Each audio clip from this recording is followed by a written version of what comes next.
안녕하세요. 새벽의 축구 전문가 페노입니다. 오늘은 데뷔전에서 2골을 넣은 호날두가 맨유에서 어떤 플레이를 보여줬는지, 그리고 맨유는 호날두를 어떤 방식으로 활용했는지 살펴보려고 합니다. 먼저 맨유는 호날두를 선발로 기용했습니다. 카바니가 경기에 나오지 못했기 때문에 호날두가 최전방 공격수로 나왔는데요. 호날두를 최전방에 배치하면서 산초를 왼쪽 측면에 배치했고, 그린우드가 오른쪽에서 선발로 출전했습니다. 그리고 중원에는 맥토미니가 부상으로 나올 수 없어서 포그바의 짝으로 마티치와 프레드 두 선수 중 어떤 선수가 나올 것인지 많은 의견들이 있었는데, 솔샤르의 선택은 마티치였고, 마티치가 왼쪽, 포그바가 오른쪽 중앙 미드필더로 나왔습니다. 결과적으로 맨유는 호날두를 최전방에 배치한 4-2-3-1 전형으로 경기에 나왔는데요.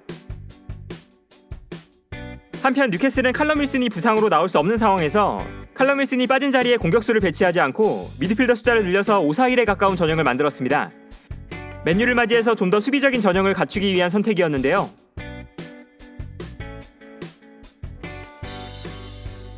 이번 경기에서 가장 큰 관심사는 호날두가 어떤 플레이를 보여주느냐였습니다. 그리고 호날두가 원톱에 배치될 때 특징은 폭넓은 활동 반경을 가져가면서 볼을 받기 위해 내려오거나 측면으로 움직일 때가 많다는 것인데요. 한 발 뒤에서 물러나 있다가 페널티 에어리어 안으로 침투해 들어가는 것이 호날두의 특징이라고 할 수 있습니다. 이번 경기에서도 호날두는 최전방에 머무르는 것이 아니라 폭넓은 활동 반경을 가져갔습니다. 이번 경기 호날두의 활동 반경을 봐도 최전방에 머무르는 것이 아니라 다소 내려와서 플레이했다는 것을 알 수 있는데요. 호날두가 왼쪽으로 빠져서 플레이할 때가 많기 때문에 왼쪽에서 많이 움직였습니다. 실제로 경기 장면을 봐도 호날두가 내려와서 볼을 받아주는 장면이 자주 나왔습니다. 그리고 측면으로 빠지는 플레이도 자주 보여줬는데요. 그리고 호날두가 왼쪽으로 내려와서 볼을 받는 경우가 많았기 때문에 맨유의 공격 자체가 왼쪽에 집중되는 상황이 많았습니다. 완비사카보다 루크쇼가 공격적으로 올라오기도 하고, 그린우드 또한 측면보다는 중앙으로 침투하는 장면이 자주 나오면서 오른쪽보다 왼쪽에서 훨씬 많은 공격 작업이 이루어졌는데요. 맨유의 공격 방향을 봐도 왼쪽에 집중되어 있는 것을 볼 수 있고, 패스맵을 봐도 왼쪽에서 많은 플레이가 이루어졌다는 것을 알 수 있습니다. 그만큼 맨유는 호날두가 많은 플레이에 관여하면서 경기가 이루어졌는데요.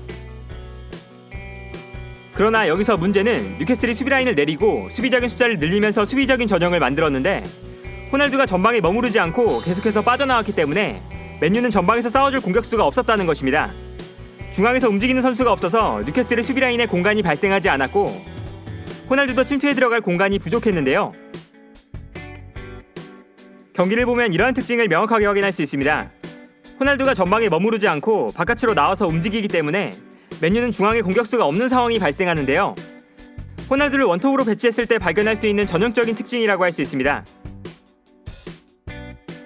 그리고 맨유는 이러한 문제를 해결하기 위해서 호날두가 볼을 받으러 내려올 때 산초나 그린우드, 브루노 페르난데스가 전방으로 침투해 들어가는 장면을 자주 보여줬습니다. 세 선수 모두 공간으로 침투하는 플레이가 훌륭한 선수들이기 때문에 이러한 전형이 가능했는데요. 예를 들면 이처럼 호날두가 최전방에 머무르지 않고 자유롭게 움직일 때 산초가 측면에서 중앙으로 침투하는 움직임을 가져가는 것을 볼 수 있는데요.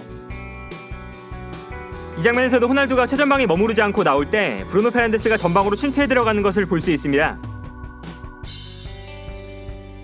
그러나 여기서 다소 아쉬웠던 것은 산초나 그린우드, 브루노 페르난데스가 중앙으로 움직였을 때 뉴캐슬의 수비 숫자가 많은 상황이었는데, 세 선수가 중앙에서 그다지 높은 경쟁력을 보여주지 못했다는 것입니다.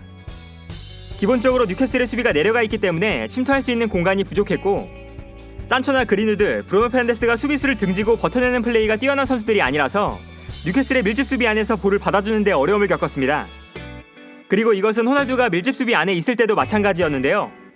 카바니처럼 최전방에서 수비수와 싸워줄 수 있는 최전방 공격수가 필요해 보였습니다. 실제로 전반전 추가 시간에 호날두의 첫 번째 득점이 나오기 전까지 맨유는 좋은 찬스를 만드는 데 어려움을 겪었고, 유효 슈팅도 코너킥 상황에서 나온 맥가이어의 슈팅 단 한 번뿐이었습니다. 그러나 다소 아쉬웠던 공격력을 해결해줬던 선수는 역시 호날두였습니다. 그린우드가 슈팅을 시도하는 순간 호날두가 골키퍼 앞으로 세도했는데요. 골키퍼가 슈팅을 제대로 처리하지 못하면서 볼이 골키퍼 앞으로 떨어졌고, 호날두가 득점에 성공했습니다. 그린우드가 슈팅하는 순간 세컨볼을 위해서 세도했던 호날두의 움직임과 집중력이 굉장히 훌륭했는데요. 하지만 전반전에 실점을 허용한 뉴캐슬이 후반전 10분 만에 동점을 만들어냈습니다. 알미론이 순간적으로 맨유의 오른쪽 측면을 무너뜨렸고, 반대편에 있는 생 막시맹에게 패스를 보내줬는데요. 볼을 받은 생 막시맹이 뛰어들어오는 망키오에게 패스를 보내주면서 망키오가 득점을 만들어냈습니다.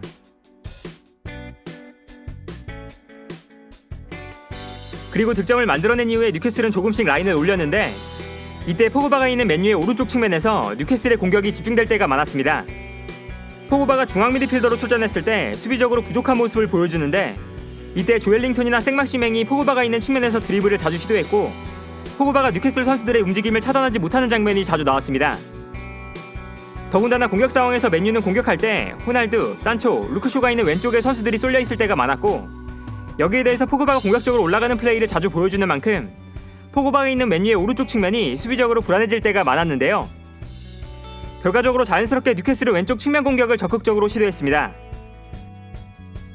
기록으로 봐도 뉴캐슬은 공격이 왼쪽 측면에 압도적으로 집중되어 있다는 것을 볼 수 있고 패스맵을 봐도 오른쪽은 비어있는 반면에 왼쪽에서 대부분의 공격 작업이 이루어졌습니다.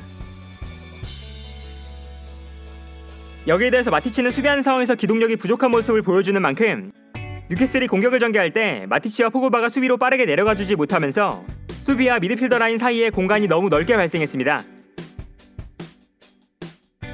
경기를 봐도 마티치와 포그바가 수비로 빠르게 복귀하지 못하면서 뉴캐슬 공격수들을 방해하지 못하는 장면이 자주 나왔는데요. 포그바를 중앙 미드필더로 기용했을 때 나타나는 수비적인 문제점이 이번 경기에서도 나왔습니다.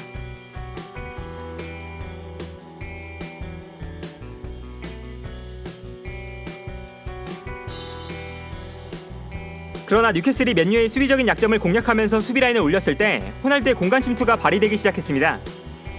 뉴캐슬이 수비라인이 올라왔을 때 호날두가 수비 뒷공간으로 침투해 들어갔는데요. 경기 장면을 봐도 호날두가 순간적으로 뉴캐슬의 수비 뒷공간으로 뛰어들어가기 시작했고 루크쇼가 뛰어들어가는 호날두에게 패스를 보내줬는데요. 수비 뒷공간으로 뛰어들어가는 호날두가 패스를 받은 이후에 훌륭한 결정력을 보여주면서 득점을 만들어냈습니다. 수비라인을 무너뜨리는 움직임과 훌륭한 결정력까지 호날두의 강점이 발휘된 득점이었는데요. 결국 호날두의 득점으로 맨유는 경기의 분위기를 다시 가져오는 데 성공했고 브루노 페르난데스의 멋진 중거리 슛 그리고 링가드의 득점까지 나오면서 4대1이라는 완벽한 승리를 거둘 수 있었습니다. 결과적으로 호날두는 맨유로 이적한 이후에 완벽한 복귀전을 치렀는데요. 경기가 풀리지 않을 때마다 호날두의 결정력이 발휘되면서 경기 흐름을 가져올 수 있었고 팀이 승리하는 데 엄청난 영향력을 발휘했습니다.